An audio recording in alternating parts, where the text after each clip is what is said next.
Y ahora hablaremos de la realidad de la Intendencia de Canelones, del comienzo de gestión, que lo tiene a Francisco Legnani como intendente y a Pedro Irigoyen como secretario general, siendo además el primer suplente del intendente Legnani y ahora como entrevistado en la mañana de La Diaria. Buen día, Pedro. ¿Todo bien?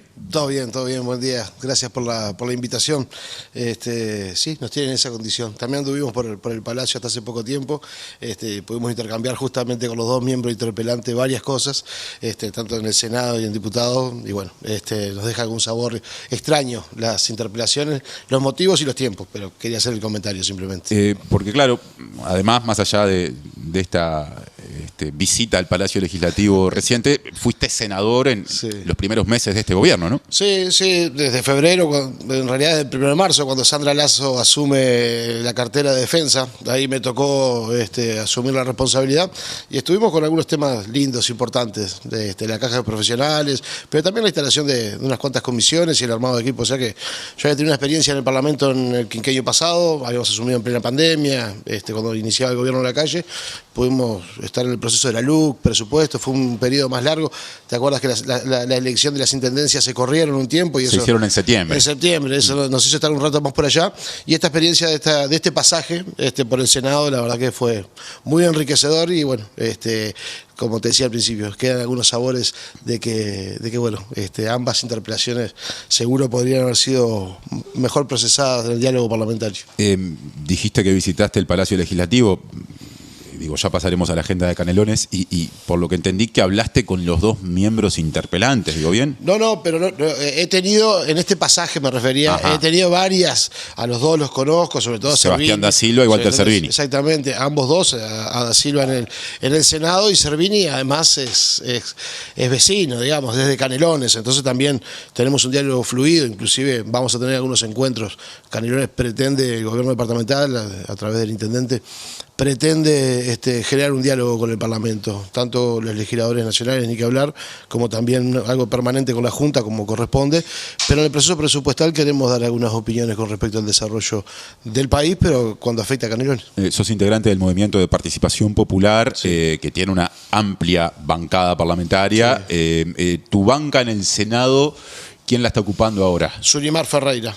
Sulimar Ferreira. En realidad es la banca de Sandra Lasso. Claro. Yo la renuncia que hago efectiva es a diputados, donde está Carlos Reutor, compañero de Canelones. Esa es la banca a la que yo renuncié para asumir la responsabilidad en el gobierno departamental. ¿Y cómo arranca, cuando se ha cumplido más o menos un mes de gestión, el periodo que ya lo tiene a Francisco Legnani como intendente? Bueno, arranca con algunas cuestiones básicas de entrecasa, que son importantísimas, el armado de equipo, la conformación de la estructura gubernamental, los énfasis que se van eligiendo y se van obviamente manifestando en la gestión cotidiana, tanto por los directores generales como también por los vecinos y las vecinas. Francisco tuvo la buena idea de acompañar la instalación de los 32 municipios, o sea que hace un mes que asumimos y ya estuvimos en los 32 municipios con los 32 alcaldes y alcaldesas. Y no fue solo un gesto, tuvimos tiempo para dialogar, para intercambiar, para conocer realidades y para terminar de interactuar con un mapa político que es distinto al que Canelones tenía en el periodo pasado. ¿En qué cambió? En la cantidad de municipios que son de la coalición de gobierno. Creció, claro. La oposición en lo departamental a nivel municipal ganó terreno. Y sí, ganó terreno. El Partido Colorado no tenía municipios, y por más que compareció como coalición republicana, hay 4 colorados gobernando, o sea, una relación 18-14, 18 municipios frente amplistas y 14 de la coalición de gobierno. ¿Y antes cómo era? Bueno, teníamos 30, ya partiendo de esa base que había dos municipios menos, y 20 eran del Frente Amplio, y bueno. Igual, o sea, de un 20-10 a un 18-14. Sí, que cambia el mapa político. Ha generado en Canelones un cambio también en la forma, en el diálogo. Nosotros tenemos reuniones, digamos que de forma permanente con los principales dirigentes de la coalición de gobierno, inclusive con quienes fueron candidatos a intendente, Andújar, Servini y Lereté. Y bueno, el diálogo es permanente, la gestión nos lleva a hacer énfasis en las coincidencias. obviamente seguimos teniendo las discusiones políticas de siempre. Mencionaste a Sebastián Andújar, ex candidato a intendente, bajo el lema Coalición Republicana, representando al Partido Nacional, hoy diputado blanco, al RT, que es diputado suplente y también fue candidato a la intendencia, que había sido diputado titular en el periodo pasado, y a Servini, que también fue candidato por el Partido Colorado bajo el lema Coalición Republicana, y hoy es diputado. Uno de los gestos políticos, de las decisiones políticas de la actual intendencia de Canelones, fue involucrar en el área de la intendencia vinculada a la descentralización a personas asociadas a las agrupaciones de esos tres líderes opositores que mencioné, 2 blancos y 1 colorado. ¿Se materializó eso y cómo está funcionando? Se materializó. Primero que también saber que se anunció antes del resultado electoral. No es una consecuencia de este mapa político que hablábamos hace unos minutos. Se anunció en campaña política. Los resultados creo que reafirman la idea de tener una participación. Se hizo efectivo. Ya son 3 personas que están trabajando en el área de descentralización. ¿Quiénes son? Bueno, Machín, él es Cristian Ferraro, que fue alcalde de San Jacinto durante 2 periodos, y Mari Carmen, que fue de San Ramón. ¿Y a qué sectores pertenece cada uno de ellos? Bueno, Machín es de Servini. Partido Colorado. Sí, Partido Colorado. El nombre de Cristian Ferraro lo propuso Sebastián Andújar, de su agrupación, y Mari Carmen la propuso Alfonso Lerete. O sea que esas 3 agrupaciones opositoras tienen esa presencia en ese equipo de trabajo de descentralización de la Intendencia de Canelones. Exactamente. Y bueno, junto al director Rubén Moreno, hacen las tareas cotidianas, no están ahí para atender a sus municipios, están para trabajar en la descentralización, en el gobierno departamental, y obviamente tienen interacción con sus alcaldes, por decir de alguna forma, pero el trabajo es en todo el departamento, lo cual obviamente genera un ida y vuelta que creo que enriquece a la institución, sin ningún tipo de duda, no lo creo, enriquece a la institución, y sobre todo genera algunas miradas que, bueno, cuando uno habla siempre entre pares, también se pierde algunas cosas. Y este caso es un poco disruptivo en ese sentido y ha dado buen resultado ya. ¿Puede ser esa una llave para que el actual oficialismo, la actual gestión en Canelones, consiga mayorías especiales en la Junta Departamental si, por ejemplo, se decidiera impulsar algún proyecto de fideicomiso? Bueno, en realidad también las señales fueron dadas en campaña, y fue una coincidencia que se conversó con todos los candidatos. Los 4 candidatos plantearon endeudamiento para generar algunas obras específicas y endeudamiento para generar obras en todos los municipios. En la campaña se habló casi por todos del saneamiento en Atlántida, y eso obviamente requería de un endeudamiento porque por fondos propios es imposible. Sabemos la situación de la OCE y no era una prioridad para avanzar ahí. Eso hizo que se dé un acuerdo tácito de que quien ganara básicamente se iba a endeudar para generar el fideicomiso para el saneamiento y iba a ser apoyado por el resto. Ese proyecto de fideicomiso que ustedes dan por descontado reunirá los votos necesarios en la Junta Departamental, o que trabajan para eso. ¿Cuándo llegaría a la Junta? Bueno, la idea es que llegue con el presupuesto departamental, que eso se trata y se vota en el mes de diciembre. Lo estamos elaborando también en conjunto, porque además de las obras afectadas directamente a Atlántida, la intención es realizar un conjunto de obras de infraestructura que precisa cada uno de los municipios. El diálogo que se está dando justamente es eso, qué priorizamos y también el cuándo para cada uno de los territorios. Y ese ida y vuelta va a ir acompañado de la elaboración de los presupuestos municipales. Cada municipio tiene su presupuesto anual y quinquenal, y la intendencia el propio. La conjunción de esos presupuestos es un trabajo que tenemos de acá a diciembre, y un agregado es este endeudamiento con formato fideicomiso, que permitiría el saneamiento de la Atlántida con todo lo que eso implica, más allá del servicio. De hecho, estamos hablando con la OCE cotidianamente para llegar en tiempo y forma. Es una obra que obviamente precisa de mucho estudio técnico y también de algunos acuerdos políticos, como el cobro de la tasa y los tiempos en los cuales se va a desarrollar. Y nuestra tarea principal es confluir eso al mes de diciembre junto a los otros 2 presupuestos, el municipal y el departamental. Concretamente, con respecto a esa idea de ir por el saneamiento de Atlántida, ¿a cuánta gente abarcaría, beneficiaría y a cambio de qué costo? Bien. Bueno, en la localidad de Atlántida en el municipio viven aproximadamente 16.000 personas. No abarca el 100% del territorio del municipio. Abarca el casco más urbanizado, con mayores servicios vinculados al turismo, y que a partir del saneamiento entendemos sería la zona de mayor crecimiento en cuanto a vivienda también. ¿Por qué? Porque básicamente tenemos muchos proyectos de emprendimiento que tienen obviamente una instalación en ese lugar, que están detenidos por no contar con ese saneamiento. Bueno, eso nos indica que aprobado este proceso, encaminado, hay una serie de, en este caso, de edificios, pero también distintos tipos de residencias y también servicios, hotelería, cuestiones que le faltan a la Costa de Oro, que estarían desembarcando a partir del saneamiento. ¿Ese es el a cambio de qué? Es decir, nosotros planteamos un endeudamiento a pagarse con la tasa en 20 años y planteamos que a partir de esa aprobación una serie de inversiones aterrizan en el territorio y eso genera la cuestión lógica: empleo directo en el momento de obra, servicios posteriormente y permanentemente el pago de servicios y de tributos que siempre viene bien para las arcas departamentales, ni que hablar. ¿Y ese endeudamiento de cuánto sería? Bueno, nosotros los primeros números que estamos analizando con la OCE y que no son definitivos, nos hablan de un entorno de los 40 millones de dólares la obra gruesa.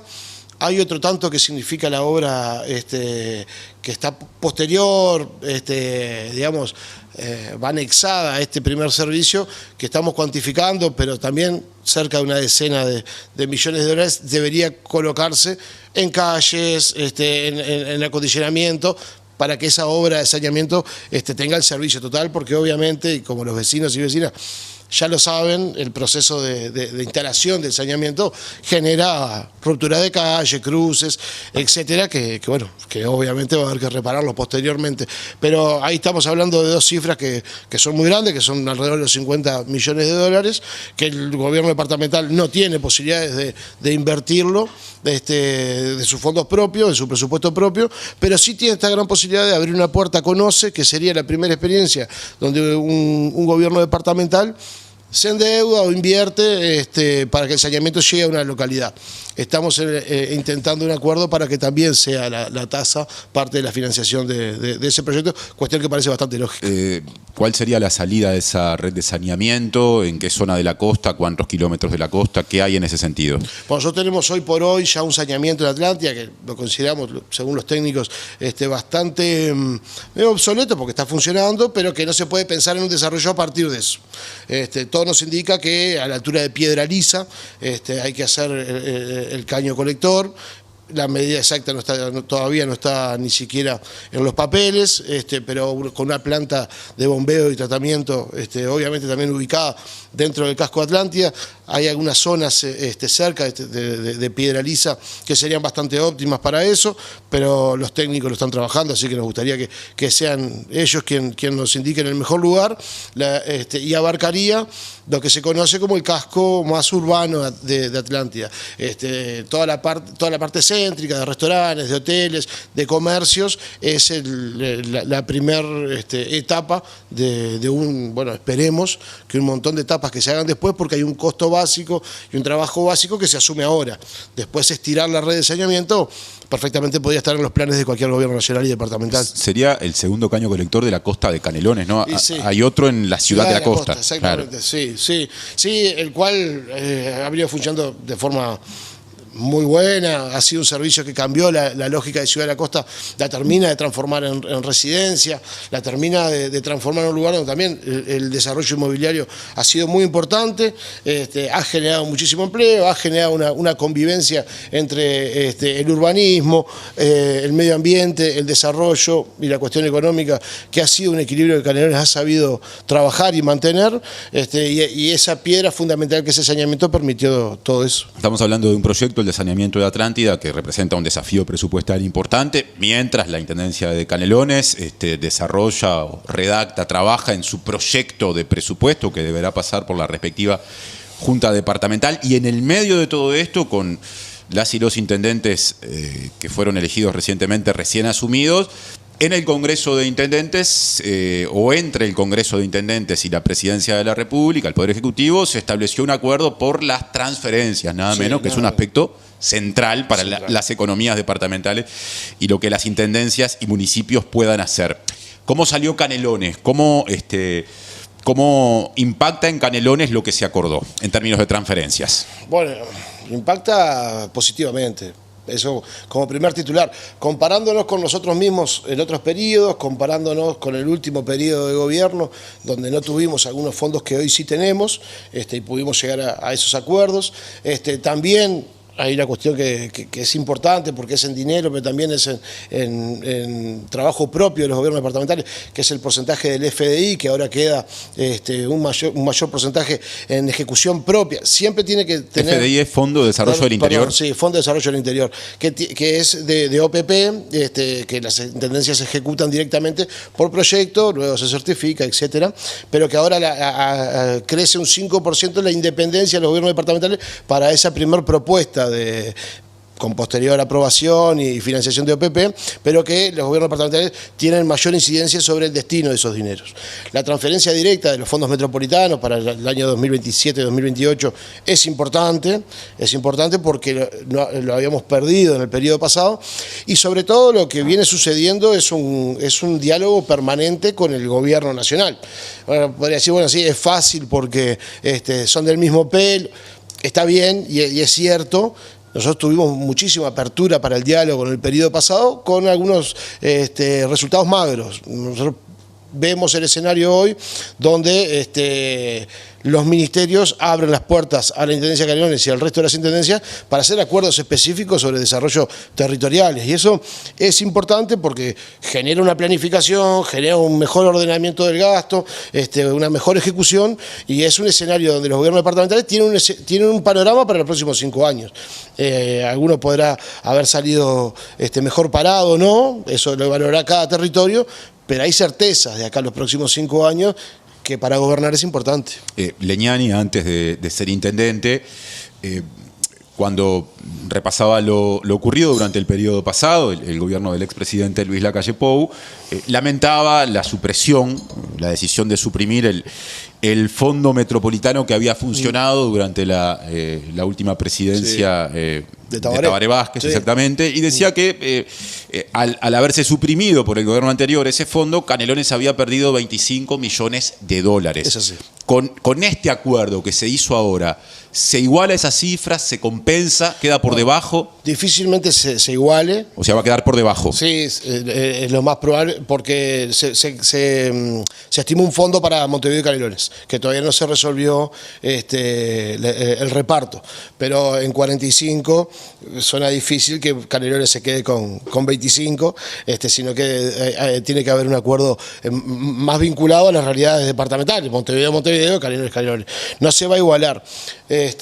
Lo cual obviamente era lo deseable, por supuesto que sí, pero repito, que se instale nuevamente el Fondo Metropolitano con un gobierno nacional y departamental coordinando los trabajos efectivos para ejecutar esos fondos, la certeza de los tiempos, los procesos, le dan una calidad al gasto que para la ciudadanía va a terminar siendo mucho más efectivo.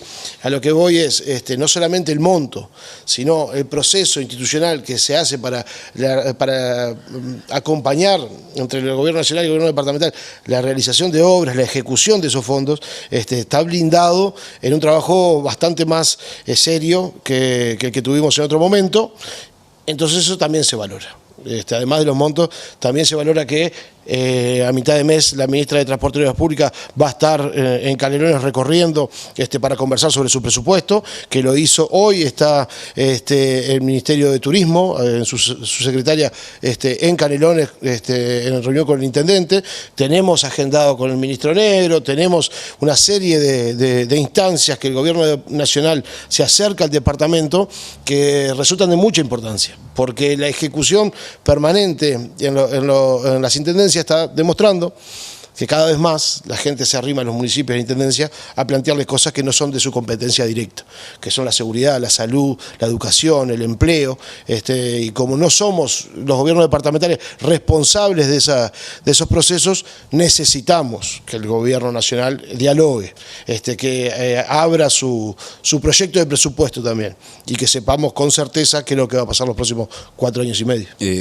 Teníamos previsto abordar también, y me parece que este es el momento indicado, lo que, digamos, involucra a Canelones en los proyectos de movilidad o el proyecto de movilidad que el Poder Ejecutivo del Gobierno Nacional está planteando como prioridad para desarrollar en este periodo de gobierno, movilidad metropolitana, lo que involucra fundamentalmente a Montevideo y Canelones, en menor medida también, según lo que se ha declarado, al departamento de San José. ¿Qué saben de ese proceso que hasta donde nosotros averiguamos y dialogamos incluso con la ministra de Transporte y Obras Públicas, Lucía Echeverri, está asociado a priori a distintas posibilidades? Se han presentado 3 propuestas de empresas privadas, hay una del CIMBE, que es el Centro de Investigaciones Económicas, que es más global, digamos, y aparte es un actor distinto a las empresas. ¿Cuáles son las últimas novedades a propósito de esto, que en algún momento este año va a demandar la conformación de un pliegue licitatorio? Bueno, las novedades son optimistas. Nosotros hemos tenido desde, inclusive antes de asumir, unas cuantas instancias con Montevideo, Canelones y en alguna oportunidad San José también. Se ha puesto arriba de la mesa las distintas posibilidades técnicas, lo que significa eso económicamente, siempre con un objetivo común, que es mejorar el vínculo en la movilidad entre el gobierno el departamento Canelones y Montevideo, pero que también hace, porque así lo dijo la ministra en su presentación, como justamente en esa cartera, que la movilidad en general requiere de cambios profundos que van más allá de los corredores. Los corredores son fundamentales, principalmente estamos hablando de 8 de octubre, Camino Maldonado, Avenida Italia, Giannatasio. Pero cómo se llega a esos lugares y cómo la gente transita su ida y su vuelta completa de su casa al trabajo, de su casa a un médico, a un estudio, a donde sea que se dirija de un lado para el otro, cómo alimentamos esos troncales y cómo hacemos que el servicio sea atractivo para que la gente deje una moto, deje un auto y elija subirse al transporte público. Eso es revolucionario, como lo planteó la ministra, por los 2 aspectos principales: por llevar servicio a donde no se piensa hoy que podría haber, o sea, fuera de esos troncales, y alimentar esos troncales a partir de esa movilidad. Y si logramos disminuir la cantidad de vehículos, bueno, es porque el objetivo se cumplió, porque bajarse del auto es difícil. Después que la gente se acostumbró, lo incorporó en su presupuesto y en sus horarios, tenemos que dar un muy buen servicio para que eso suceda. Entonces somos muy optimistas. Obviamente tenemos opinión que nos reservamos sobre las 3 propuestas. Canelones lo toma como una prioridad propia, es el mayor beneficiado en términos reales de este proyecto.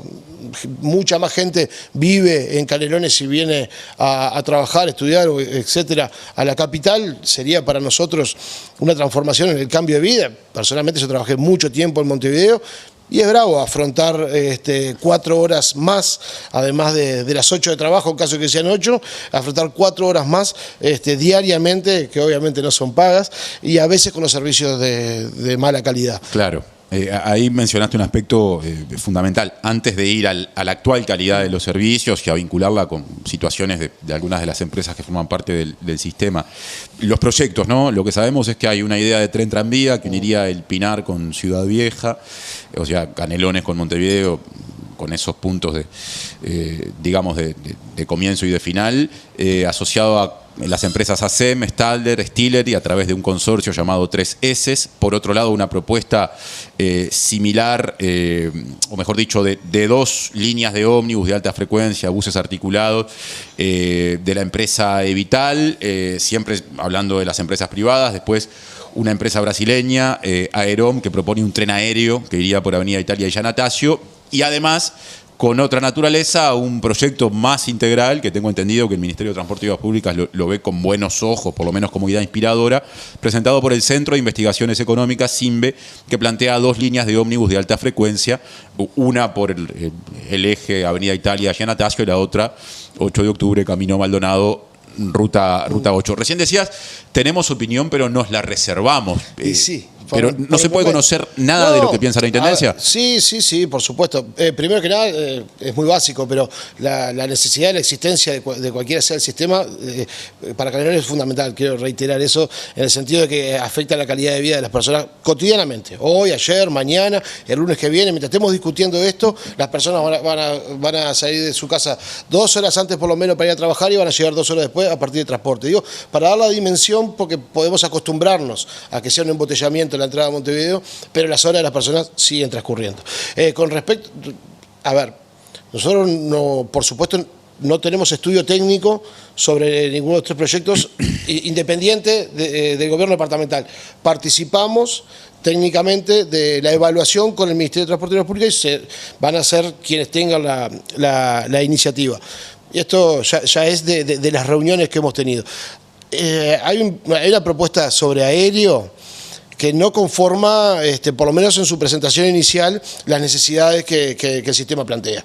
No tiene claro cómo se aborda, cuáles son los puntos de intercambio, los destinos, el origen. O sea que con total sinceridad nosotros estamos viendo, hay 2 proyectos que estamos viendo con mayor estudio clínico para poder dar opinión desde el gobierno departamental para con el ministerio. El que aludías recién es un tren aéreo propuso una empresa brasileña, sí, Aerom, que iría por Avenida Italia y Giannatasio sobre una especie de viaducto, digamos. Sí, que tampoco tiene experiencias en movilidad urbana, sino más bien asociado a parques de diversiones, reservas ecológicas, otro tipo de cosas que hoy por hoy no es que esté descartado, porque no nos corresponde, pero sí es verdad que no es el que estudiamos con mayor detenimiento. Después, ahí nos quedan otros 2. Nos quedan otros 2 que hay que estudiar a mayor profundidad algunos planteos que se hacen sobre cómo se sube uno al transporte. Falta algo de información de cómo se hace el pago del boleto, aunque parezca algo muy sencillo, qué tipo de tecnología se va a utilizar para eso, paradas abiertas, paradas cerradas, hay algún tema sobre el encuentro en 3 cruces.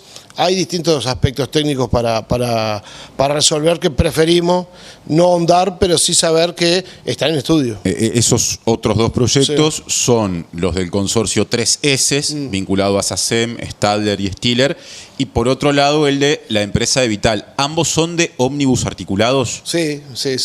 ¿Y llegarían en los 2 casos desde el Pinar hasta 3 Cruces o hay diferencias ahí? No, ahí hay un consenso. El tema es cómo llegar de 3 Cruces a Ciudad Vieja y a veces cómo llegar al Pinar, o cómo llegar desde los distintos puntos al Pinar. Los pasajes, los cruces, para resolver específicamente si hay cruces aéreos, si hay subterráneos, si es una cuestión de reacomodar los semáforos. Hay, sobre todo porque lo que se plantea es que la obra tenga un impacto directo en el tiempo de las personas, además de la calidad de transporte, la comodidad, la seguridad, etcétera, servicios que pueden hacer que uno pueda ir trabajando o estudiando en ese rato. El tiempo hay que achicarlo. Y estas cosas de cómo cruzo comercio, cómo cruzo Bolivia, cómo cruzo Hipólito Yrigoyen, qué vínculo tengo, si tengo semáforos o no, si es prioridad total o parcial. Había una especie de corredor ahí, un carril exclusivo en el espacio del actual cantero de Avenida Italia, interpreto. Cómo convivimos con el viaducto enfrente al Estadio Centenario. Son todos desafíos técnicos, claro, que o presentan distintas soluciones o no se presentan soluciones que sí son necesidades para el gobierno nacional y departamental y que hay que terminar de interactuar. Lo dicho al principio, hay tres presentaciones.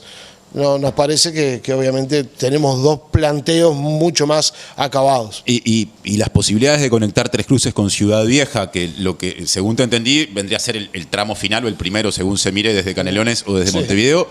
¿Ahí cuáles podrían ser? Porque eso ya es más complejo por un tema de espacio y de ciudad consolidada, ¿no? Hay experiencias en el mundo que hablan de todo. Por ejemplo, de un pasaje exclusivo por 18 de julio, hay enterramientos, hay distintas formas de afrontarlo. También tomando en cuenta el vínculo con Tres Cruces y la llegada, que no se transforme en un embudo, que no tendría sentido, porque los minutos de Tres Cruces a Ciudad Vieja, muchas veces, bueno, para las personas que se dirigen ahí, obviamente, son los más extensos en relación a la cantidad de kilómetros que se hace. Se paga más caro el kilómetro por minuto. Y ahí, bueno, se presentan distintas soluciones. Me gustaría no ahondar mucho más. Lo último de tema, sobre el cierre de la entrevista. Cuando aquí vino la ministra Echeverri, ella hizo mucho hincapié en que también hay que pensar en el otro corredor, porque se habla bastante más, me parece, cuando se analizan los proyectos de Avenida Italia, que de 8 de octubre, Camino Maldonado y Ruta 8. ¿Es viable un escenario de una solución que contemple a los dos? Sí, es viable, sí. En los estudios está muy presente, porque sorprendería a la ciudadanía la cantidad de personas que se mueven en cada uno de los corredores, teniendo inclusive algún número superior en Camino Maldonado de Ruta 8 que en Avenida Italia. Eso seguro que va en contra de lo que la mayoría nos imaginábamos sin conocer ese dato. Me pasó lo mismo, sinceramente. Porque aparte uno tiende a pensar que toda la llegada a Montevideo de la gente que vive, sobre todo en Ciudad de la Costa, pero más allá, en Costa de Oro, se canaliza, es un número muy grande que se canaliza por Avenida Italia. ¿Y cómo es que surge que 8 de octubre termina captando y Camino Maldonado y Ruta 8 tanta gente? Y bueno, hay mucha movilidad interna, ya entrado en Montevideo para el centro, eso genera alta densidad de pasajeros. Y yo viví en Barros Blancos hace un tiempo, la gente de Pando viaja mucho, de Minas se viene para Montevideo a trabajar, pero bueno, los números reales es que nos termina sorprendiendo. Y hay un tercer elemento, digamos, que quizás no va a tener soluciones distintas, pero va a ser parte de esto de lo que planteaba la ministra en su presentación cuando asumió, que tiene que ver con esa revolución del transporte, en el sentido de llevar el servicio a donde no está, o mejorarlo, por supuesto, y tiene que ver con el oeste de Montevideo.